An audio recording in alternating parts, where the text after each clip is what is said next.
Guys, आज से मैं जब 1 से 1.5 साल पहले दुबई आई थी तो मैंने ये न्यूटेला का बॉक्स खरीदा था। और ये जो न्यूटेला है इस बॉक्स में आज कुछ भी नहीं है। न्यूटेला सारी यहाँ है, ये देखो।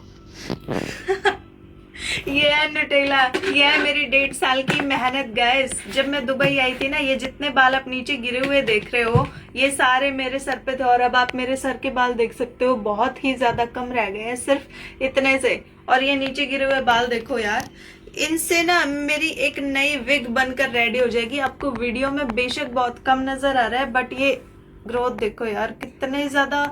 मीन्स मैं आपको ये बोलना चाहूंगी, अगर कोई भी बंदा दुबई आने की प्लानिंग कर रहा है तो अपनी हेयर केयर की सारी चीजें साथ में लेकर आए।